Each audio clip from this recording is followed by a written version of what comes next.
नमस्कार, मैं शिवराज। आज 8 मार्च अंतर्राष्ट्रीय महिला दिवस है। आज मैं आप सभी लोगों को एक ऐसी महिला से परिचय कराने जा रहा हूँ जो सशक्तिकरण का ज्वलंत उदाहरण है, जिन्होंने अपने जीवन में संघर्ष किया, कई उतार चढ़ाव देखे। मिलिए डॉक्टर सुनंदा केसरी से। यह नाम किसी परिचय का मोहताज नहीं। बहुमुखी प्रतिभा की धनी डॉक्टर सुनंदा केसरी कवित्री, प्राचार्य, लेखिका, कलाकार एवं समाज सेवी हैं। इनकी काव्य संग्रह भावरूप प्रकाशित हो चुकी है। एक छोटे से गांव गढ़वा से आकर उन्होंने सफलता की मिसाल कायम की है। 3 बच्चों को पढ़ा लिखा कर योग्य बनाया। डॉक्टर सुनंदा केसरी संस्कृति भारत अंतर्राष्ट्रीय संस्था की वाइस प्रेसिडेंट है, जो कला संस्कृति के लिए कार्य करती है। देशी नहीं, यह संस्था विदेशों में भी कार्य करती है। घर पर निःशुल्क बच्चों को शिक्षा देने का कार्य करती है और हर ज़रूरतमंद महिलाओं को सहारा देती है। उन्हें हुनर सिखाती है, सेल्फ डिपेंडेंट बनाती है।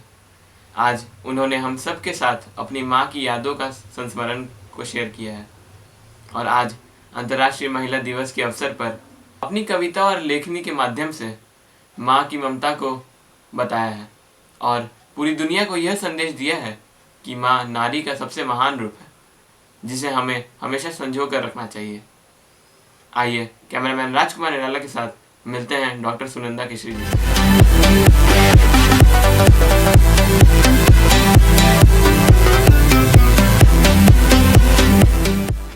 आज 8 मार्च अंतर्राष्ट्रीय महिला दिवस है। आज के दिन दूरदर्शन के विभिन्न पटलों पर, मोबाइल के विभिन्न पटलों पर महिला के विभिन्न शक्ति स्वरूपों का वर्णन और दृश्य हम सभी देखेंगे, परंतु आज के दिन मैं महिला के उस रूप का वर्णन कर रही हूँ जो भगवान के बराबर है, और वह रूप है माँ। माँ एक शब्द नहीं है, मात्र एक रिश्ता नहीं है। माँ रामायण, गीता, बाइबल, कुरान की तरह एक संपूर्ण ग्रंथ है जिसके कई अध्याय हैं, और प्रत्येक अध्याय का जितना भी अध्ययन किया जाए कम है। आज मैं उस माँ के बारे में अपनी कुछ दास्तान सुना रही हूँ, अपने संस्मरण को आप सबके सामने बयां करने जा रही हूँ। सारा संसार जिस महान रिश्ते को माँ के नाम से पुकारता है, हम सब भाई बहन 20वीं सदी में प्रवेश करने के बाद भी उन्हें मैया पुकारा करते थे। जैसे ही शब्द जुबान पे आता था कि प्यार की लाखों लहरें हृदय समंदर में एक साथ हिलोरे मारने लगते थे। लेकिन सहसा एक दिन प्यारा, न्यारा, महान शब्द मैया मुंह से छिन गया। अगर छीनने वाला कोई इंसान होता तो शायद मैं उसे कभी नहीं माफ करती, कभी नहीं छोड़ती, परंतु काल के क्रूर हाथों ने यह शब्द सदा सदा के लिए मेरे मुंह से छीन लिया था, और मेरी प्यारी मैया, ममतामयी मैया, हम सब भाई बहनों को छोड़कर इस संसार से विदा ले ली। उजड़ गई थी मेरी दुनिया, सब कुछ लुट गया था, कुछ नहीं बचा था। मुझे अंधेरा ही अंधेरा नजर आ रहा था, कहीं कुछ नहीं, सन्नाटा। शिवरात्रि का वह दिन हमेशा की तरह शिव जी की पूजा करके उठी थी। नाश्ता किया था क्योंकि मैं उपवास नहीं रखती। 9 बजे सुबह का समय संस्कृति बिहार का पहला कार्यक्रम था, जिसमें मैं एक डायरेक्टर के पद से मुझे संबोधित करना था। सहसा फोन की घंटी बजी। वह मनहूस घंटी और भाभी की कांपती हुई आवाज, सुनंदा, आपकी मैया नहीं रही। माँ, मेरी प्यारी माँ, ये क्या हो गया? नहीं नहीं, ये सच नहीं हो सकता। मैं अवाक रह गई। नहीं, क्यों, क्या, ये कैसे हो गया? नहीं मेरी प्यारी माँ, ऐसा नहीं हो सकता। मैं अवाक रह गई, धम्म से जमीन पर गिर पड़ी। आंखों के आगे अंधेरा छा गया। मुझे कुछ भी दिखाई नहीं दे रहा था, मुझे कुछ भी दिखाई नहीं दे रहा था। सन्नाटा, गहन सन्नाटा, अंधेरा ही अंधेरा, सब कुछ समाप्त हो गया था, लुट गया था सब कुछ, लुट गई थी मेरी दुनिया।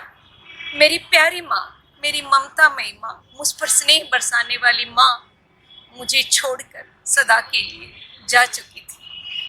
मेरी प्यारी मैया, जननी मैया, मेरी पालनहार और सदा प्यार की वर्षा करने वाली मैया मुझे छोड़कर जा चुकी थी।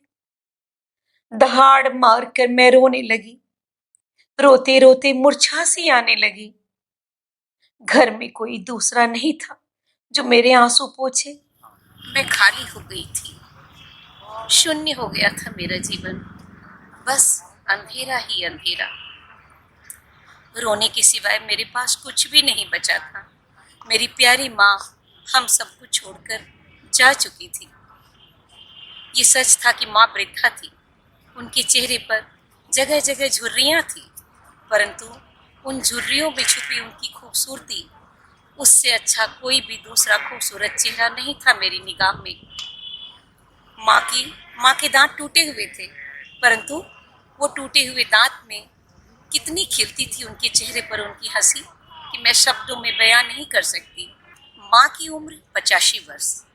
शक तो हमेशा बना रहता था, परंतु यह मन मानने को कभी तैयार नहीं होता था कि वह अशुभ दिन कभी आए जब माँ न हो। परंतु चाहने न चाहने से क्या होता है, विधि की विडंबना को कौन रोक सकता है भला। माँ एक ऐसा रिश्ता, निस्वार्थ रिश्ता। मेरी उम्र 50+ और मैं एक रेप्यूटेड स्कूल में प्रिंसिपल, पर माँ की नज़र में अल्हड़ नादान एक बच्ची। आज भी मुझे उस बात पर बहुत हंसी आती है जब माँ कहा करती थी, इस लड़की को तो बाल बांधना ही नहीं आता। कितना डांटती थी मुझे इस बात पर वो, पर मुझे उनका डांट सुनना बहुत अच्छा लगता था। जानबूझकर मैं ऐसी गलतियां करती थी और जब वो डांटती थी तो मुझे अपनी बच्ची होने का एहसास होता था और मेरा बचपन जिंदा रहता था इस तरह। परंतु आज जब माँ नहीं है, शून्य हो गया मेरा जीवन। उनकी डांट के बिना खो गया मेरा बचपन। जब कभी मायके जाती थी तो उनका पैर दबाकर पुण्य का भागी बनना चाहती थी मैं, परंतु वह माँ थी जो दबाने ही नहीं देना चाहती थी। कहती थी अरे दर्द नहीं कर रहा है, परंतु मैं ये भली भांति जानती थी कि उनकी पाँव में ऑपरेशन करके स्टील का रॉड लगा हुआ है जिसमें हमेशा उन्हें दर्द होता है, परंतु मेरे आराम के लिए वो ऐसा नहीं करने देना चाहती थी। आज भी माँ की दी हुई उस अंतिम साड़ी को मैं सहेज कर रखी हुई हूँ। कितना बोल बोल कर माँ ने मेरे लिए वह साड़ी मंगवाया था। जब भी माँ मेरी मरने की बात करती, मैं उन्हें बीच में ही रोक दिया करती थी और मैं कहती, मरने नहीं देंगे तुमको। तब माँ कहा करती थी, मैं क्या कौवा का जीभ खा के आई हूँ कि तुम्हारे लिए बैठी रहूंगी शरीर का कष्ट भोगने के लिए। माँ, तूने जो किए कहा वह कर दिखाया। सचमुच शरीर से बहुत लाचार हो गई थी मेरी माँ। जीर्ण शीर्ण हो गया था उनका शरीर।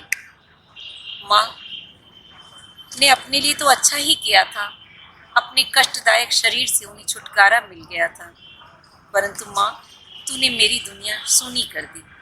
बिल्कुल सूना हो गया था मेरा जीवन।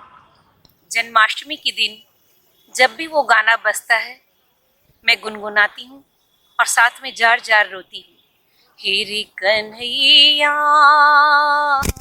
किसको कहेगा तू मैया। अनेक कष्ट सह के मेरी माँ ने 6 भाई बहनों को पढ़ाया लिखाया और योग्य बनाया। उनकी मेहनत का ही फल है कि मैं एक रेप्यूटेड स्कूल में प्राचार्य के पद पर कार्यरत हूँ और बखूबी अपनी भूमिका निभा रही हूँ। आज सारी दुनिया को अंतर्राष्ट्रीय महिला दिवस के अवसर पर मेरा संदेश है कि जिसके पास यह अमूल्य माँ है उसको हीरे की तरह सहेज कर रखें, क्योंकि माँ से बड़ा रिश्ता कोई हो ही नहीं सकता। यह निस्वार्थ रिश्ता अमूल्य है। माँ, तुमने मुझे जो कुछ सिखाया उसके बल पर ही तुम्हारे नाती नातिन सभी फल फूल रहे हैं। माँ, तुम जहाँ कहीं भी हो मुझे आशीर्वाद देना। कविता के रूप में कुछ श्रद्धांजलि के पुष्प तुम्हें समर्पित कर रही हूँ। माँ, मैंने कहा था ना कि तुम्हें जाने नहीं देंगे। तो माँ, तुम आज भी मेरी सांसों में, मेरी यादों में आशीर्वाद बनकर जीवित हो। आज तुमको श्रद्धांजलि स्वरूप यह कविता समर्पित कर रही हूँ। बहुत लिखा है मैंने तुम पर, लेकिन माँ यह अंतिम है। कविता नहीं मैया बोली, श्रद्धांजलि की पंक्ति है। छोड़ गई जो मुझे अकेले, अर्थहीन हुए जग के मेले। दुख बयां करूं तो किससे, सैलाब गमों के कैसे झेलूं। तुम ही तो पीठ ठोकती, कहती कितनी अच्छी रचना। बिटिया मेरी पढ़ी लिखी है, पूरे परिवार का गहना। सत्य अगर की अमर आत्मा, एहसास दिलाओ तुम इसका। गोद में अपनी मुझे बिठाओ, तेरे प्रेम का लगा है चस्का।